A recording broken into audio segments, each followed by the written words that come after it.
Labas vakaras, šiandienos mūsų tema - pirtis ir moteris, ką reikia žinoti kiekvienai moteriai. Tai kalbėsim ir apie pirties ypatumus, kaip kad Audra jau pasiruošusi su vantelė mūsų virtualiai veduoja. Ir pakalbėsim apskritai apie moteriškas praktikas ir šiek tiek apie dubens dugno praktikas, bet visų pirma apie pirtį. Labas, Audra. Tai sveika, Edita, ir sveiki visi klausytojai. Ir apie tą praktiką pirties čia galėčiau kalbėti be galo, be krašto. Kai reikia labai taip koncentruotai pasakyti, tai tiesiog kviečiu visas moteris išbandyti, jeigu dar gyvenime nebuvot pirtyje ir kažkokiu tai ar baimių turit, ar kažkokio tai nedrąsumo, ateikit. Pabūkit su pirties meistre, kuri išmano visą tą pirties meną, žino visus augalus, gėles, žoles ir visą tą pirties ritualą su visokiom grožio procedūrom. Jums tikrai praves taip, kad nekils daugiau klausimų, kad ar aš noriu į tą pirtį, ar nenoriu. Tai kuo ta pirtis... Pavyzdžiui, dažniausiai žmonės, nesvarbu ar su pirtininku, ar būtinė kažkokį naminį pirties variantą eina, aš pastebėjau, kad dažniausios baimės būna, aš neįsiu, nes ten per karšta bus. Nes man būna bloga, man būna per karšta. Tai pati asmeniškai ilgą laiką nemėgau pirties, būtent dėl šitos priežasties ir manau, kad čia tokia viena iš svarbių klaidų yra, kada per daug ją prisikūrena. Koks tavo pačios požiūris ir rekomendacija šito klausimu? Tai aišku, kad ta pirtis neturėtų būti labai karšta ir tokia pirtis, kokia man patinka ir daugumai moterų patinka, tai jinai būna labai švelni, lengva. Jeigu taip žiūrėti į temperatūrą, mes pirtyje niekada termometro neturime, bet taip optimaliai yra apie 60 laipsnių kažkur temperatūra.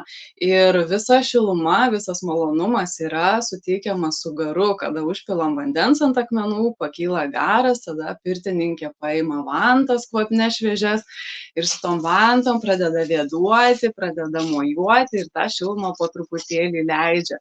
Ir visa pirtis moteriškai, jinai ypatinga tuo, kad žmogus įvedamas į pirties tą procesą palaipsniui, po truputėlį. Niekas ten stipriai nekaitina, niekas su vantom nedaužo, neplaka. Ir kada pasakai moterim, kad jūs apskritai būkite tiek, kiek jums gera, tiek, kiek jums yra malonu, tiek, kiek jūs jaučiat, kad norisi jums būti toj pirtį. Ir bet kada galėsit išeiti atsikvėpti, išeiti atsigerti arbatos, atsivėsinti. Tai tada nebelieka to streso, nelieka tokios įtampos ir tikrai moterys atsipalaiduoja ir tikrai pamėgsta tą nuostabią lietuvišką pirtį. O jeigu dar žiūrėti, kas ten vyksta, visas tas pirties ritualas, tai nėra tiesiog šiaip, kad tik atėjau, pasėdėjau, pasikaitinau ir išėjau. Ten yra labai nuostabi visa pirties programa, kur degustuojam visokius žolynus per pirmą užėjimą, pavyzdžiui, kad žmogus sušiltų, apsiprastų prie tos pirties aplinkos, prie garo. Tai mes dažnai naudojam visokius augalus ir šviežius, ir džiovintus, kurie labai nuostabiai kvepia, kai gauna šilumos, kai gauna garo ir jie išskleidžia savo eterinius aliejus. Tai tikrai nuostabi mūsų lietuviška gamta su daug kvapnių augalų. Aišku, ir visos vantos, kiekviena turi savo kvapą, kiekviena turi savo tą unikalų aromatą ir mes pakvepuojam ir švelniai pasišildom toj pirty. Tai tas prisilietimas su vantom yra švelnus, paglostimas toksai daugiau pašiurenimas, o ne daužimas ar plakimas. Tai paskui su druskom nusišveitimai, pakvėpavimai, su bičių pikiu ir su pavanojimas lengvas, švelnus, su medum išsitepimas. Žodžiu, ta pirtis yra tokia turtinga įvairiausiam priemonėm, įvairiausiais tokiais dalykais, kuriais mes galim pasimėgauti pirtyje, kad tikrai moterys pabuvę tokioj pirty tikrai pamilsta ir sako, tai aš tiek metų praleidau ir nežinojau, kad gali būti toks gėris skirtas savo ir savo malonumui. Jo, aš irgi pastebiu, kad moteris pilnos kažkokių taisyklių arba netgi baimių suklysti. Gal aš jau nusimsiu savo tą pirties kepurę. Labai norėjusi į tą vaibą visą įeiti mūsų pokalbę. moteris dažnai tokių baimių turi, kad, na, vat, vienas, kad bus per karšta, jausis blogai. Kalbant apie garą, vis tik irgi toks subtilus dalykas, vienos komfortabiliai jaučiasi sėdėdamos labiau apačioje, kitos ropščiasi į viršų, sako, kad joms kuo puikiausiai. Tai aš manau, kad čia vėlgi tokie labai skirtingi dalykai ir vienoms patinka tiesiog, na, šiek tiek drėgna, bet ne per daug garo pirtis, kita nori, kad kuo daugiau garo būtų, bet vis tik tai ar yra kažkokios tai taisyklės, į kurias turėtų orientuotis, nes, nu, man taip atrodo, kad tiek pirtininkas, tiek pats žmogus, jis gali individualiai išjausti tą versiją, kuri maloniausia mūsų tai moteriškai esybei. Labai teisingas požiūris yra ir aš esu tokios pačios nuomonės ir aš mokau žmonės pirmiausia, kada jie ateina į pirtį, tai pajausti save, pradėti stebėti savo kūną, kaip jisai pirtyje jaučiasi, kaip jam patinka tas garas, ta šiluma, ar gera. Ir stebėti tą savijautą, kiek tau norisi būti. Ir jeigu tu jauti, kad jau tau užtenka, kad jau tu sušilai pakankamai, tai bet kada gali išeiti, atsikvėpti ir pabūti. Ir tiesiog vienos kažkokios taisyklės tikrai pirtyje nėra, nes mes visi esam tokie unikalūs, tokie skirtingi ir aš, kaip sakau, moterim ypatingai ir nuo ciklo dienų priklauso. Ir nuo tavo savijautos, nuo būsenos, nuo labai daug įvairių dalykų, ar pailsėjus, ar pavargus, kokia savaitės diena, ar iš ryto ta pirtis, ar vakare. Tai labai labai daug tokių niuansų yra, nuo kurių kiekvieną kartą tu gali jaustis toj pirty skirtingai ir vienos bendros taisyklės nėra. Tik aišku, kaip sakau, visada turi būti sveikas protas ir balansas toj pirtyje, kad nepabūtumėm per ilgai, nepersikaitintumėm ir neištemptumėm tos pirties labai ilgai. Va, ypač jeigu žmogus, tarkim, ateina pirmą kartą į pirtį, tai stebėkim, bandykim, užeikim vieną kartą, pabūkim tiek, kiek norisi, atsikvėpkim, atsigerkim, užeikim antrą kartą, pabūkim, kiek norisi. Ir gal tam pirmam kartui ir užteks. Gal apskritai ten 15 minučių pirmam kartui užteks. O po to po truputėlį pratinsitės ir stebėsit. Ir aš tikrai labai daug pažįstu moterų, kurios pradžiai iš vis net karščio apskritai netoleravo, o dabar yra pirtininkės, veda pirtis kitiems, tai ta pirtis tikrai keičia žmogų ir pripranti prie to šilumos ir pajauti tą malonumą, tą mėgavimąsi šilumą. Visiškai tau pritariu, nes mano pačios asmeninė istorija buvo, kad kai buvau vaikas, maždaug 7 metų, mane pirmą kartą nusivedė į pirtį ir jinai buvo tokia karšta, kad aš apalpau, mane išnešė ir po to, nu, nežinau, mažiausiai 10 metų buvo, kad aš jeigu eidavau į pirtį, tai aš eidavau, kada nukrisdavo žemiau 50 laipsnių, kad, nu, biški pasėdėti šilumoj, nusiprausti, bet jokių būdų nesigarinti. Tai man visas tas praėjo po to, kai aš pradėjau dažniau ir dažniau eiti į pirtį ir tokią versiją, kuri man komfortabili, eiti į pirtį iki 60 laipsnių, be garo arba jo labai taip proporcingai, nedaug, tada aš jaučiuosi komfortabiliai. O jeigu tai bandydavau įtaikyti kažkokią taisyklę, kad ten būtinai 3 užėjimai po 15 minučių, būtinai pasėdėti viršui, aš visada jausdavau diskomfortą. O dabar aš taip myliu pirtis ir, nu, pavyzdžiui, savo stovyklose pakuruoju pirtį, nesu jokių būdų pirtininkė, bet aš pakuruoju pagal DAO praktiką, sakykime, įneždama tam tikrus elementus į pačią pirtį ir tai suteikia tokio lengvumo. Žmogus nebesikoncentruoja į tai, kad oi karšta, aš dabar blogai jausiuosi, o kaip tik į kitus pojūčius pradeda koncentruoti dėmesį. Ar pastebėjai tas dalykas? Taip, pastebėjau ir tarp moterų labai dažnai būna tokia, kad pirtis apskritai yra kaip terapija, kaip būdas pabūti moteriškoj kompanijoje, moteriškoje erdvėje.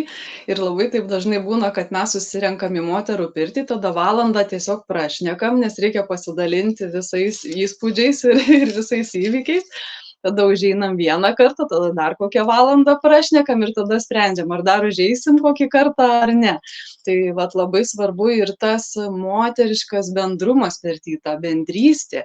Ir man vat labai įdomu ir tavo pačios praktikos, tai, kad tu gyvenime veiki, gal gali daugiau papasakoti ir pristatyti, nes tikrai labai įdomu tai, kuo tu užsiimi. Aš esu sertifikuota DAO praktikų instruktorė, tai yra kompleksas meditacijos, energetinės čigong, cigūno praktikos ir dubens dugno praktikos skirtos mūsų balansui.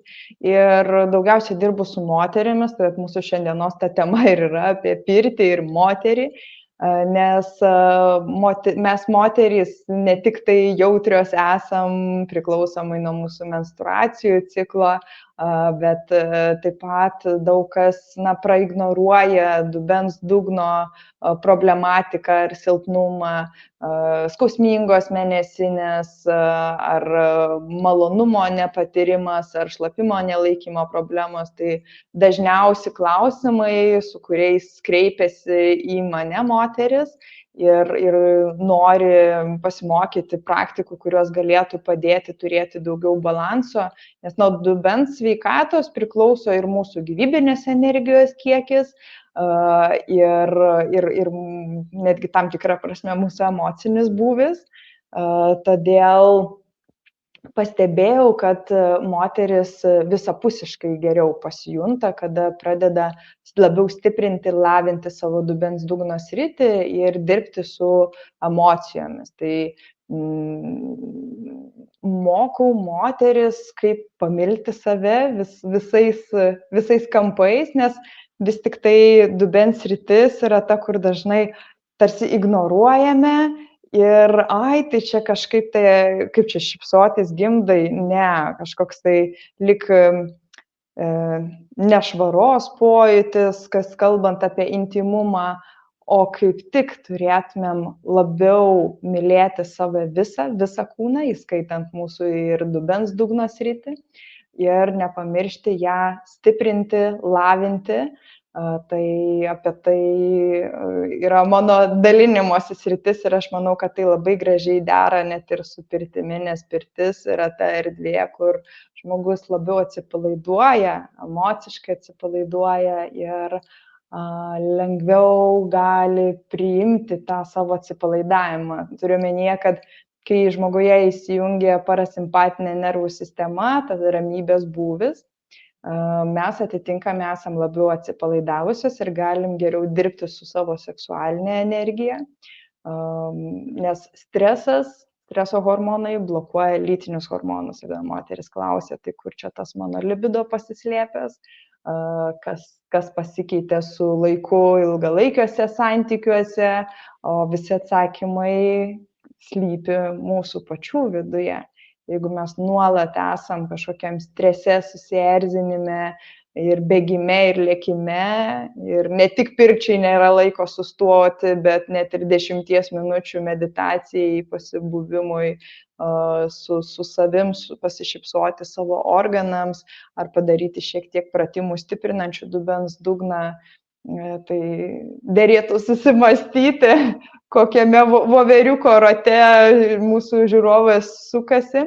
Ir galbūt šita žinia yra būtent jums tokiam sustoti atėjus rudeniui, pažvelgti į savo vidų ir pasitikrinti, ant kiek aš bėgu nuo savęs, o ant kiek aš iš tikrųjų noriu sustoti ir dar labiau atskleisti savo moteriškąjį potencialą, turėti darnos tiek santykiuose, tiek su savimi ir kaip tai gali būti man naudinga. Nes aš, pavyzdžiui, tai dar derinu ne tik tai tas senovės DAO praktikas, kuriom 5000 metų, derinu ir su šiuolaikiniu papildomosios alternatyviosios medicinos mokslu, nes esu baigusi magistrantūrą iš šios srities ir tiesiog moterims tampa daug aiškiau, kaip jos gali stiprinti šią sritį.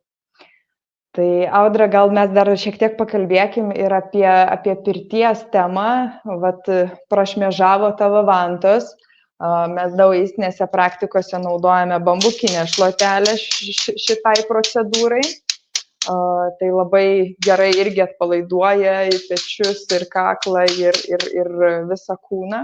Ar gali pasakyti, pavyzdžiui, kada kelintų užėjimų dažnai moteris klausia čia naudoti vantą, arba tik įėjo į pirtį, iškart nešasi vantą, oi čia iš karto vanuosios. Ar būtų kažkokios tavo rekomendacijos vis tik tai, kada naudoti vantas, kaip ilgai jas naudoti ir panašiai? Labai geras klausimas, aš kaip tik šiandien ruošiausi vantų seminarui, tai visą dieną esu mintyse su augalais, su medžiais ir su žolėm. Ir kiekvieną kartą tai man teikia tiek daug džiaugsmo. Ir iš mano praktikos ir iš to, kiek aš išbandžiau ir patyriau pirtyje per 15 jau metų, tai man atrodo, kad be vantų ta lietuviška pirtis, jinai yra tiesiog neįsivaizduojama. Aišku, yra jau labai gerai, jeigu mes turim pirtį ir einam, kad ir be tų vantų. Bet šiaip, jeigu mes turim bent vieną vantelę, tai jau galim labai daug savo padėti pirtyje ir tai yra puikus įrankis mums. Ir lietuviškoj pirty vantų mes naudojam labai daug, labai įvairių. Aišku, daugiausia visi žino tas tradicinės vantas, kaip beržą, ąžuolą, liepą, galbūt kadagį kažkas žino, o kas daugiau susiduria jau su pirtimi, yra buvę pirties ritualuose su pirtininku, tai supranta, kokia didžiulė įvairovė gali būti įvairiausių augalų, kuriuos naudojam pirtyje. Tai gali būti ir klevas, ir lazdynas, ir šermukšnis, ir drebulė gali būti, ir įvairius kvapnios žolelės, ir pelynas, ir vingiorykštė, ir daug kitų. Ir su vanta galime jau pratintis prie jos nuo pat pirmo užėjimo, kaip ir pat pasakojau, kada užeinam, pavėduojam. Jeigu aš, tarkim, einu viena pirtį ar turiu savo vantelę, tai aš galiu tiesiog per pirmą užėjimą ją pasimėgauti, padegustuoti, pakvėpuoti. Mes vantą, kada iškeliame į garą, truputėlį papurtome, jinai prisigeria šilumos ir pradeda skleistis po truputį jos eteriniai aliejai iš lapelių. Ir mes tada galim tiesiog prisidėti prie veido ir kvėpuoti, degustuoti, žiūrėti, koks mums tas kvapas, ar jisai mums patinka ar nepatinka, mėgautis juo. Nes kiekvienas medis kvepia šiek tiek kitaip, kiekvienas medis turi savo energetiką, savo savybės ir jums bus taip automatiškai, kad trauks kažkurį tai vantą labiau negu kita. Tai reiškia, kad būtent to medžio savybių man šiandien reikia labiausiai. Tai vienas iš dalykų, ką galim pirtyje daryti, tai tiesiog naudoti aromaterapijai vantas. Tada kitas dalykas, ką galim daryti jau per pirmą užėjimą, tiesiog prisidėti tą vantą prie tos vietos, kur jaučiat, kad jums norisi. Tarkim, čia dabar aš turiu klevinę vantą, jinai tokia yra balansuojanti, harmonizuojanti, tai kaip sako pirtininkai, kad paima iš tavęs tai, ko yra perteklius, ko tau galbūt nereikia, galbūt susierzinimo turi, galbūt kažkokio pykčio ar kažko tai, ko nesinori. Tai klevas, jisai visą tai panaikina, atima iš tavęs, o duoda tai, ko tau trūksta, subalansuoja tave. Tai kiekviena vanta turi tam tikrą savo skirtingą poveikį. Ir galima tiesiog prisidėjus vantą prie savęs paprašyti, kad jinai padėtų, nes augalai pradeda veikti tada, kai mes tikime tuo ir kai su intencija jų paprašom. Paprašom, kad jie mums padėtų ir tada jie su malonumu mums padeda. Ir tarkim, pavyzdžiui, jeigu turite liepos vantą, tai liepa yra besąlyginė mamos meilė. Ir nebūtina net su liepa vanotis, užtenka ją kažkurioje vietoje, kur norisi intuityviai priglausti, galbūt prie gimdos, galbūt prie krūtinės, gal kažkur dar ar prie plaučių zonos, kur liūdesio dažnai būna, ar ne, tai priglausti ir paprašyti, kad mums tos meilės duotų, kad pripildytų mūsų tos meilės. Ir aišku, kartais būna net ir taip, kad ir emocijos išeina, ir kūnas gyti pradeda, nes kai gaunam labai daug meilės, pirma kažkokie tai stresai, blokai pasišalina ir gali būti taip, kad ir ašara nuriedės ir gerai, tegul jinai rieda. Tai daug tokių labai nuostabių dalykų, ką galim padaryti. O jau su pavanojimais, tai galim, tarkim, jau per antrą užėjimą pasiplekšnoti, lengvai pasišiurenti, pasivanoti. Ir paprastai pirtininkai jau tą tokį tikrą vanojimą tai atlieka arba per antrą, arba per trečią užėjimą į pirtį, kada kūnas jau būna apsipratęs prie karščio, prie šilumos, kada ta šiluma giliau jau įeina, kaip sakau, kad jeigu mes pradėsim vanotis jau tik užėję patį pirmą užėjimą, kada dar visas kūnas yra sušalęs, tai mes labai giliai nesušilsim, neįkaitinsim gerai kūno. Tai dėl to tą reikia daryti palaipsniui. Tai vat užtat ir reikėtų pabūti toj pirty bent porą užėjimų. Arba kokius 3, tarkim. Ir tada jau per tą trečią užėjimą galim intensyviau pasivanoti. Jeigu nėra galimybės, tai tada pats pasiimi vantą ir pasivanoji. Aš tą labai mėgstu, viena nueiti į pirtį ir būti ten, pasidarau savo tokią kaip terapiją, kada niekas nemato, niekas negirdi, pasiimu vantelę ir užsipilu garą ir tiesiog taip, kaip man jaučias, kaip man norisi, išsivanoju, išsikaitinu, kojas užsikeliu aukštai, pakaitinu šilumoj, kad gerai sušiltų.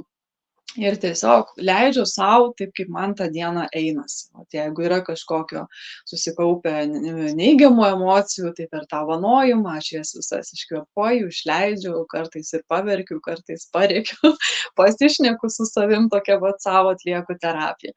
O jeigu yra galimybė, kad yra kitas žmogus, kuris gali, vat, ar kita moteris, ar vyras ten šeimoje, vat, jeigu einat kartu su šeima, tai labai malonu, aišku, kada gali atsigulti ir tave pavanoja su tom vantom ir tiesiog, vat, irgi tai yra ir kūnui, ir sielai tokia labai maloni procedūra. Tai tada mes jau per kokį, vat, sakau, trečią užėjimą gerai įsikaitinam, išsiperiam ir tada galim jau ir atsigaivinti arba apsilieti pačioj pirty su vandeniu vėsiu, šaltu. O jeigu turim daugiau drąsos, esam sveiki, viskas su sveikata gerai, tai tada galim gal ir į kokią eketę įlysti, atsigaivinti vat, su tuo šaltu vandenuku. Bet čia irgi kaip visada jauskim save, savo kūną, taip kaip šiandien noris, kaip jaučiasi, kaip kūnas mums kalba, ką jisai sako. Bet aš jeigu einu vandenį, tai visada einu jau kaip pilnai kūnas įšilęs, pačioj pirtelės pabaigoje, prieš išeinant iš pirties, tada jau aš einu į šaltą vandenį arba ant sniego pasivalioti, bet man visada taip nustebina, bet tikrai yra moterų, kurios atėjo, pabuvo 10 minučių, eina į upę maudytis. Viena šaukia, negalima, kita, galima, reikia. Tai vis tik tai aš įsivaizduoju, kad yra individualūs poreikiai ir primesti kažkokią tai nuomonę, jo, logiška, kad geriau, kai įšilęs kūnas, bet gal kažkas aukštai sėdėjo, per daug karščio gavo ir jie kaip tik atsivėsinti labai norisi, jeigu tai nėra šaltasis sezonas, sakykime. Taip, va čia ir labai gerai paminėjai, kad priklauso labai ir nuo sezono, nes tarkim, jeigu vasaros laikas, tai apskritai ten galima daug vandenį laiko praleisti ir prieš pirtį, ir tarp užėjimų kiekvieną ir ilgiau paplaukiot, pasimaudyti. Jeigu žiemos laikas ir mes nesam tokie jau labai užsigrūdinę, tai tada rekomendacija yra tokia, kad jau po kokio trečio užėjimo, kai gerai įsikaitini, kad jau, kaip sakau, ir kojas turi būti labai gerai sušilusios ir visas kūnas jau gerai įkaitęs, kad tu jau savo norų bėgtum į tą vandenį. Tai jeigu yra tas jau mintis tokia, kad savo norų norisi jau atsigaivinti, tai tada galima.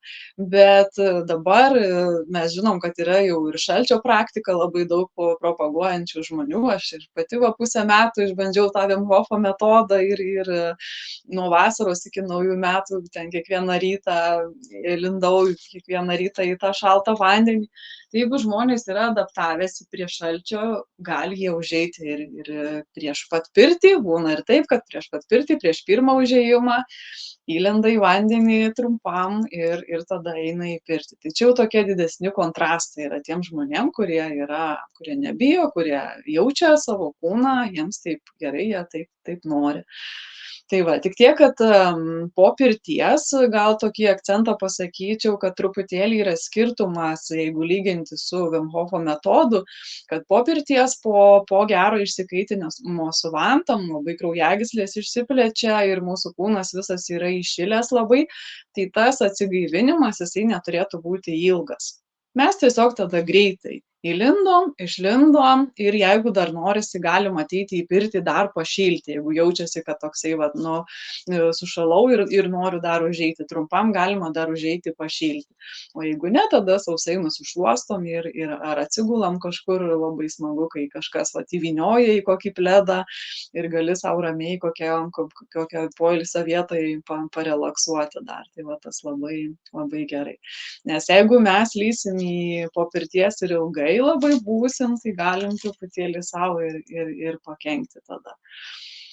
Taip. Ir aš po pirties mėgstu įlysti su visą galvą į upę ar kitą vandens telkinį, nes daug karščio būna sukilę į galvą ir tada jau toks atvėsimas, nes atsimenu, kad anksčiau, prieš nemažai metų, kada aš eidavau į pirtį, arba ir ne taip senai, kad ir prieš kokius 6 metus, kai eidavau, man dažnai toks sunkumas galvoj būdavo dar visą tą vakarą ir netgi kitą dieną. Bet kai aš pradėjau nerti su galva, visa tai dingo. Kai pradėjau kiekvieną kartą dėtis vilnonę pirties kepurę, jokių galvos skausmų, visada komfortabilu. Tai aš manau, kad čia irgi svarbu. Čia yra irgi svarbu ir čia tikrai yra patikrintas dalykas. Jeigu mes įlendam su visa galva, paneriam, tai kaip sakau, kūnas visas pilnai atsivėsina, pilnai atsigaivina, persikrauna ir tada jauti tikrai tą tokį gaivos pojūtį ir tokį energijos pliūpsnį kūne. Aišku, tai yra tam tikrų momentų, kada gal to nereikėtų daryti, tai kaip pirtininkai sako, kad jeigu yra kažkokių rimtesnių problemų su sveikata, tarkim, jeigu yra labai aukštas kraujo spaudimas, tai tada tokių kontrastų didelių nerekomenduojam daryti ir lįsti į tą šaltą vandenį. Tada užtektų ramiai pabūti, išeiti, gal kažkokiu tokiu drungnu vandeniu apsipilti, ar tiesiog pirtininkas gali pirtyje merkti vantas į šaltą vandenį ir jomis nuglostyti, atgaivinti ir kad tas kontrastas nebūtų toksai kardinalus ir nesudarytumėm tokio papildomo streso žmogui. Tai o jeigu esi sveikas, jeigu viskas yra tvarkoje, tai čia tik tai labai dažnai būna tokia psichologinė baimė pirmą kartą įlysti į tą vandenį, ypatingai moterim, jos kažkodėl visos bijo tą galvą sušlapinti, šukuoseną. Jo. Taip, tai čia, kaip juokaujam, paskui pinigai į balą, tiesioginė to žodžio prasme. Tai nebijokim, nes mes apsaugom, atsivėsinam visą savo kūną, atvėsinam tada. Ir dar turbūt, kad nuraminti moteris reiktų pasakyti, kad juk tas visas palindimas į vandenį trunka keletą sekundžių. Aš įkvėpiau, su iškvėpimu panėriau, vėl išlindau ir ramiai išlipau. Viskas.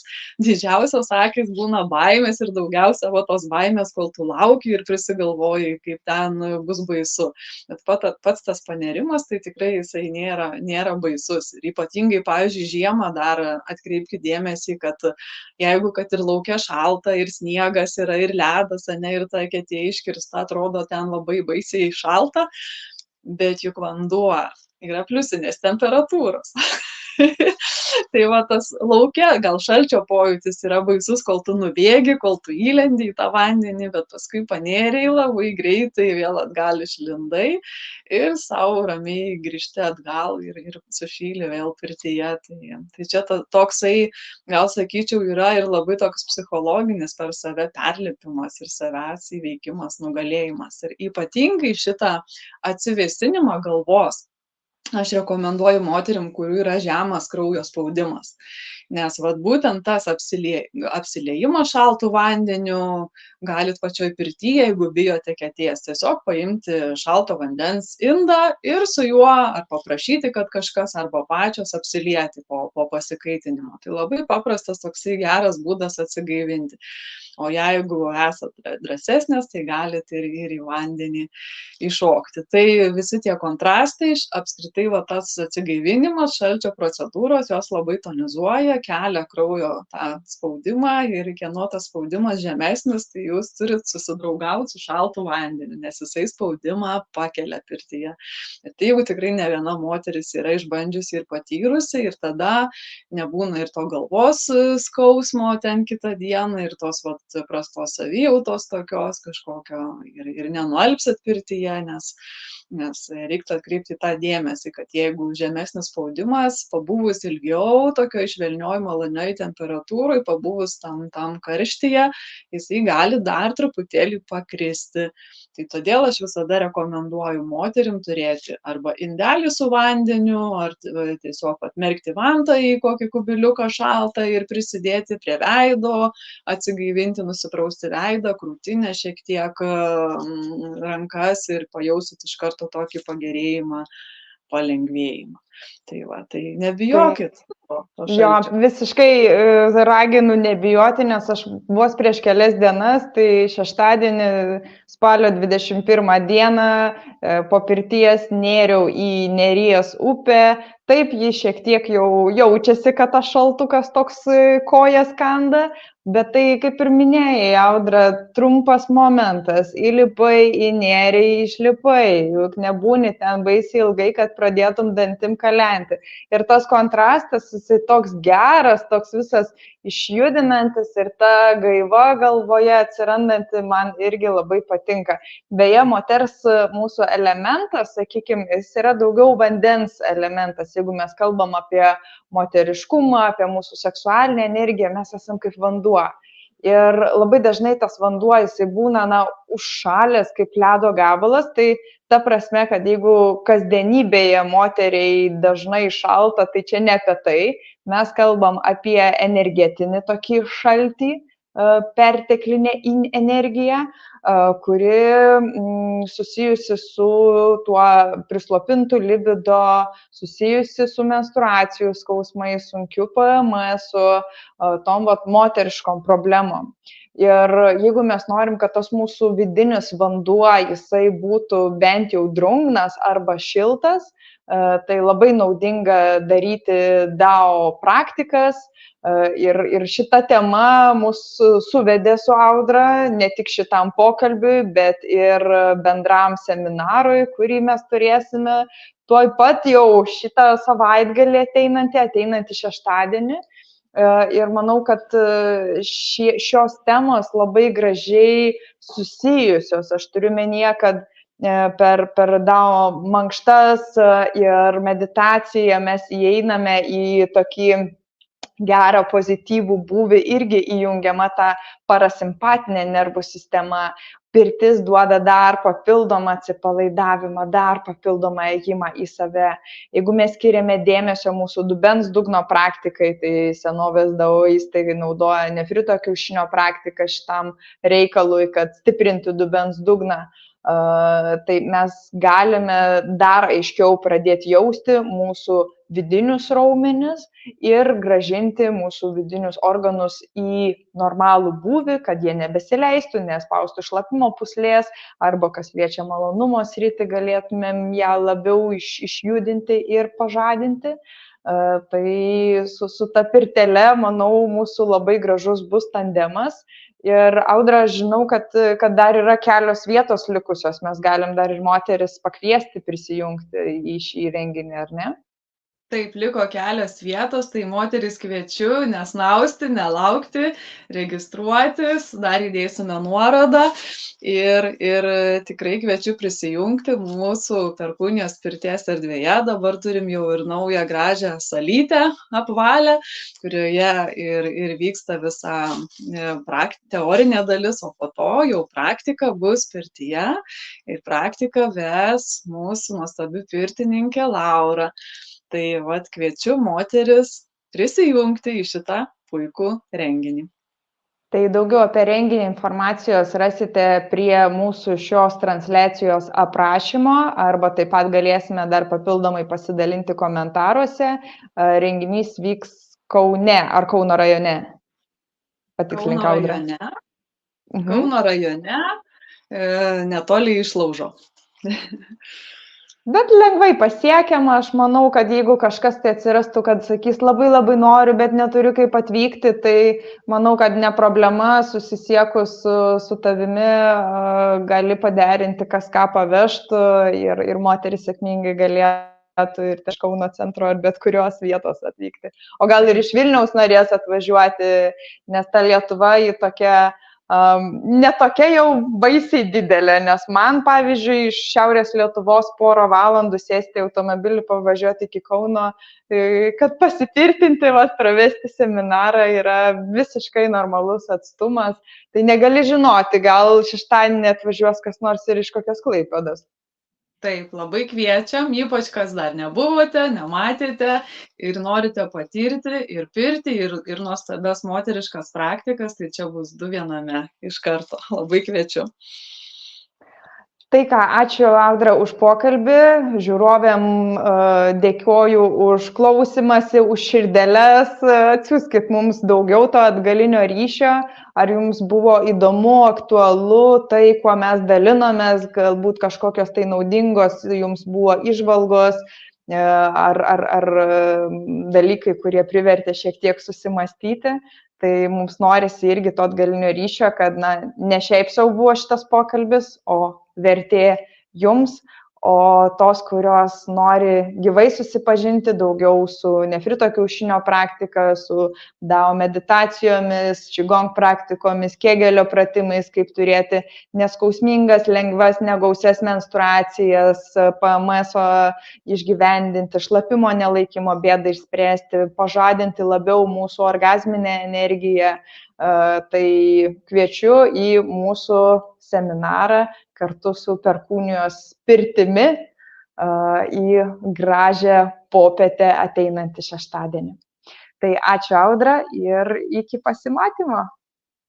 Ačiū, iki.